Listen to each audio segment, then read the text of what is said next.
Okay guys, here I am at Lynn Kelly's in RB.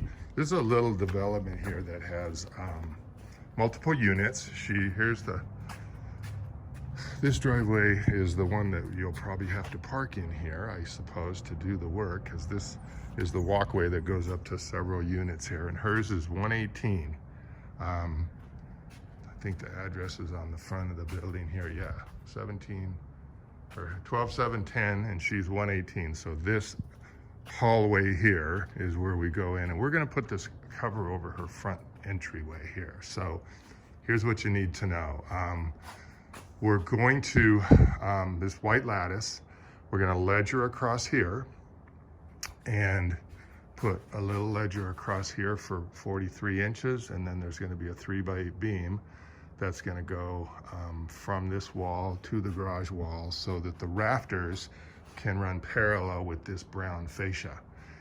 And right here where I'm standing, I want you to put a little bit of water runs off of that porch, but most of it goes into this downspout that's right here. But when she's standing here, we want a rafter relatively close to the brown drip edge there, so that you just don't see, you know, if I put the first rafter in 2 feet, you would just have this big open space where the 2x2s are going this way, right? So let's put the ledger from here and put it to probably just to the edge of that flashing, and then put a rafter right at the end of the ledger, maybe a couple inches away here, and have it overlap, you know, the drip edge, come down about a ½ inch or 3/4 of an inch, so the bottom of our ledger is a little bit lower than the top of this drip edge right here. That's kind of the controlling point. So that when we're standing back here a little ways, this first rafter going across here, the bottom of it is just a little bit below the top of that drip edge, okay? So when you look this direction, you just don't see directly over the top of the roof, okay? And I think that was about 98 to the bottom, if I'm not mistaken, okay? So little ledger here, ledger across there, everything's in here level. Then obviously wherever this ledger is here around the corner, put a 3x8 beam at the bottom, bracket it to the wall, go across to the garage here. Now this porch light, I think this has just been applied to the building. I don't think there's a junction box here because there's this little utility room here on the garage that's going to be open for you guys. And it looks like someone just took a flex cord here and ran it up.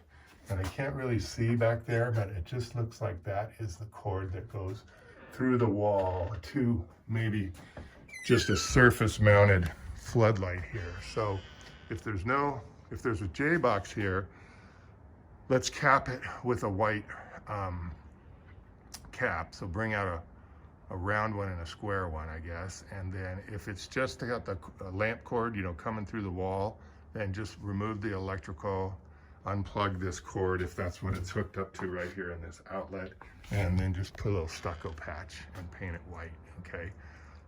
Because I don't know exactly where you're not obviously not going to have a rafter here, so theoretically it could remain. I mean, if it works out that it's not in the way, but I think it's going to be right in the way. All right, so just be prepared to deal with that. And then the rafters will project out from that ledger, and I'll just have them overhang this beam maybe just a couple of inches. She really doesn't want any overhang this way, so you're gonna have a 3x8 beam. So I'll probably get them 6 inches longer. I think the inside dimension here was, I can't remember what that was, but just have a short little overhang here with beveled caps on the rafters.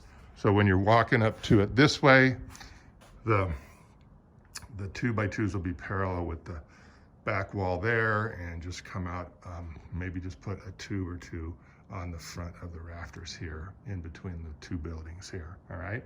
1.5 inch spacing though on the tubes, so that they are a little closer together for the shade on her front door, all right? That is it. You guys should be here just a few hours, all right? Thanks.